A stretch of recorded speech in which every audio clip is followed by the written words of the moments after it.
Om Swastiastu. Hello everyone. Thank you for the opportunity.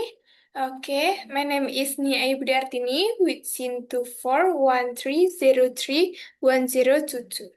Today I will explain about the material bioenergy integration. Okay, for the first material is role of Krebs cycle. The Krebs cycle function as the central pathway of energy metabolism in the mitochondria. It produces high energy electron carrier, namely NADH and FEDH2, which transfer electron to the electron transport chain or ETC. For ATP production, without this cycle, there would be no supply of reducing valence for energy generation. Oke, jadi materi yang pertama itu adalah siklus Krebs atau peran utama dalam sebuah integrasi dalam bioenergetika.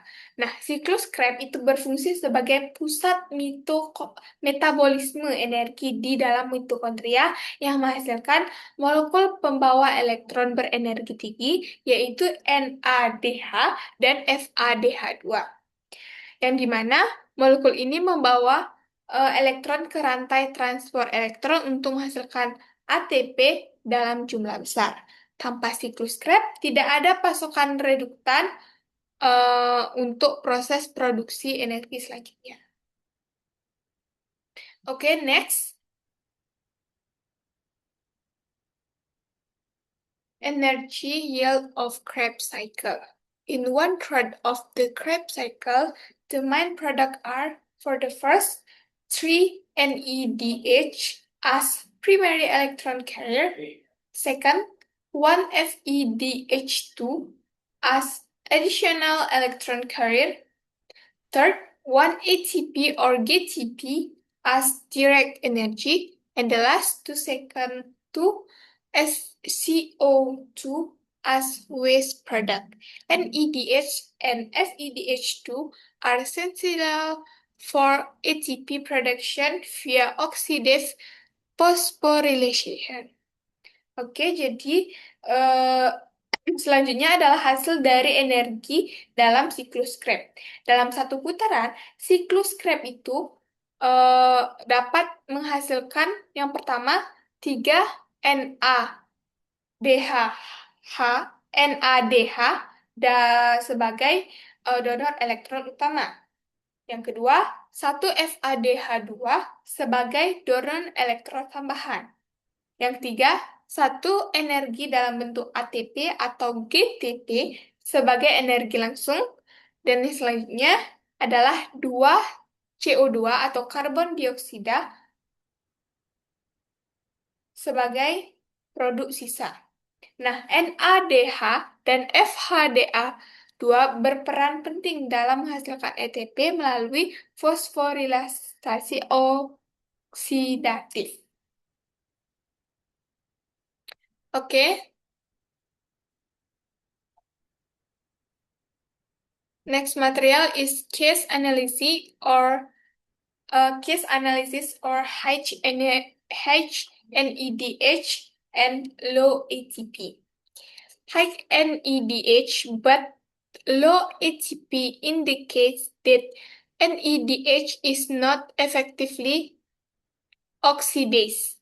This occurs due to a distribution in the electron transport chain, which blocks electron flow. As a result, the proton gradient is not properly format lead to directed ATP production display to availability of substances. Oke, jadi materi selanjutnya adalah analisis kasus yang dimana NADH-nya tinggi tetapi ATP-nya itu rendah. Nah, kadar NADH rendah menunjukkan bahwa NADH itu tidak dapat dioksidasi secara optimal. Hal ini terjadi karena gangguan pada rantai transport elektron sehingga aliran elektron itu terhambat. Akibatnya, gradien proton tidak akan terbentuk secara maksimal dan produksi ATP itu akan menurun meskipun bahan bakunya itu tetap tersedia.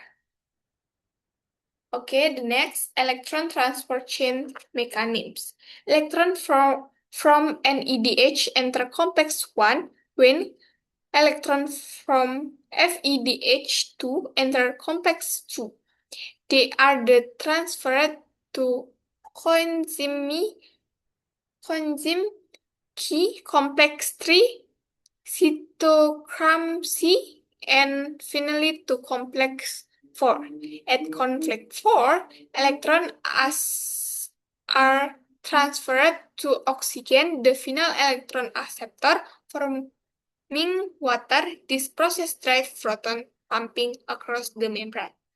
Jadi metode selanjutnya adalah mekanisme rantai transport elektron, yang dimana elektron dari NADH masuk ke dalam kompleks 1, sedangkan dari FADH2 masuk ke kompleks 2, sehingga elektron tersebut akan berpindah ke koenzim Q, kompleks 3, dan sitokrom C, dan akhirnya ke kompleks 4.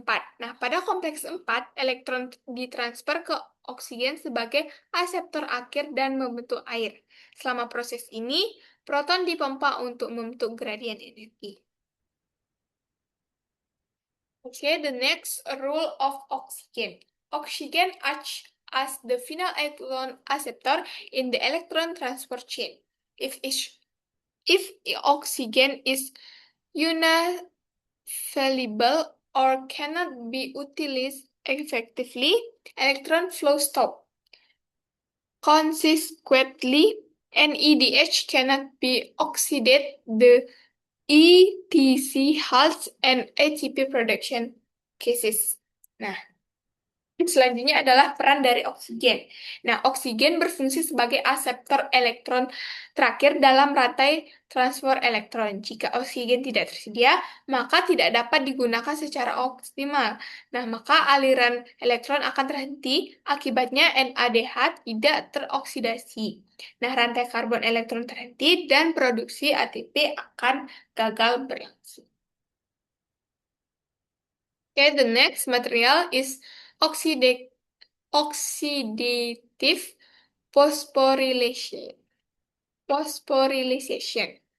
A proton gradient is formed as H plus ions are pumped from mitochondria matrix to intermembrane space by complex 1, 2, 3, complex 1, 3, and 4. Proton the flow back into the matrix through ATP synthesis.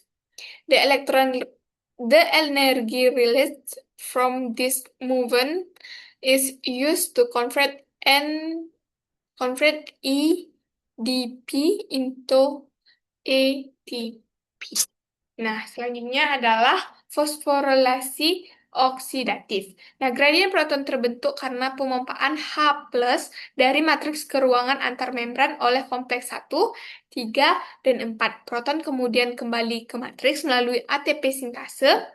Energi dari aliran proton ini digunakan untuk mengubah ADP menjadi ATP. Proses ini menghasilkan sebagian besar ATP dalam sel. Okay, the next effect of complex 4 dysfunction. The decreased activity of complex 4 result in, for the first, blocked electron flow, second, reduced proton gradient formation, and the last, decreased ATP production. This explains figured and reduced formation in the athlete. Nah, selanjutnya adalah dampak gangguan dari kompleks 4. Nah, penurunan aktivitas kompleks 4 itu akan menyebabkan yang pertama aliran elektron terhambat. Nah, elektronnya akan menumpuk. Selanjutnya, gradien proton menurun, energinya tidak akan terbentuk secara optimal. Dan yang terakhir adalah produksi ATP-nya menurun, sehingga menyebabkan sel kekurangan energi. Nah, ini menjelaskan kelelahan pada atlet. Next. energy comparison or NADH versus FEDH2. NADH production as 2.5 ATP or enter at complex 1. For the FEDH2 products 1.5 ATP enter at complex 2. This difference is due to the number of proton pump across the membrane. Selanjutnya itu ada materi eh, perbandingan energi dari NADH dan juga FADH2. Nah, FADH itu menghasilkan sekitar 2,5 ATP karena masuk melalui kompleks 1. Sedangkan FADH2 itu menghasilkan kurang lebih 1,5 ATP yang dimana karena dia masuk melalui kompleks 2. Nah, perbedaan ini disebabkan oleh jumlah proton yang dipompa selama proses berlangsung. Okay, the next is regulation of ATP production. ATP production is regulated by, for the first, high ATP as inhibit Krebs cycle and ETC. Second, high EDP as stimulates ATP production. Third, high NADH as slow down Krebs cycle, and the last, high NED plus as a acrylate metabolic reaction. This ensure energy balance within the cell. Nah, selanjutnya adalah regulasi dari produksi ATP. Nah, rasio ATP atau ADP dan NADH atau NAD plus mengatur metabolisme. Yang pertama, ATP tinggi itu akan menghambat siklus Krebs dan juga ETC. Nah, selanjutnya ADP tinggi itu akan merangsang produksi dari ATP. Selanjutnya dari NADH tinggi itu akan menghambat siklus Krebs, dan yang terakhir NAD plus tinggi itu akan mempercepat reaksi metabolisme. Nah, regulasi ini menjaga keseimbangan energi dalam sel.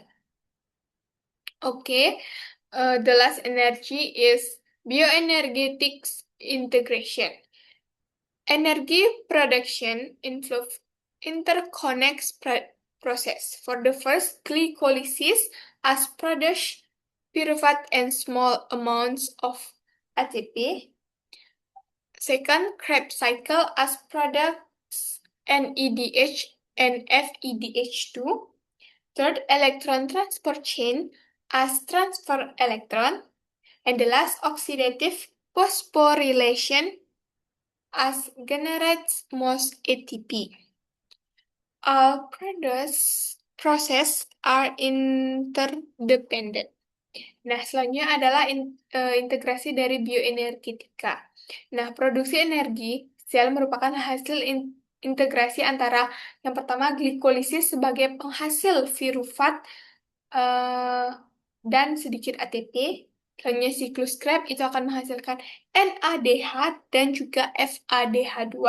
Selanjutnya rantai transport elektron sebagai tempat transport elektron. Selanjutnya fosforilasi oksidatif itu sebagai penghasil ATP utama. Nah, semua proses ini saling berhubungan dan juga bergantung satu sama lain. Okay, that's all for me. This is the conclusion for the material.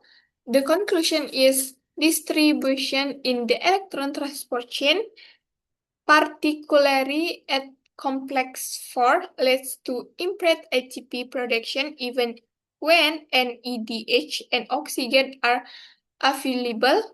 This highlights the importance of proper integration of bioenergetic process in the circular energy production. Jadi kesimpulan dari materi ini adalah gangguan pada rantai transport elektron khususnya kompleks 4 itu menyebabkan kegagalan produksi ATP meskipun NADH dan oksigennya itu tetap tersedia.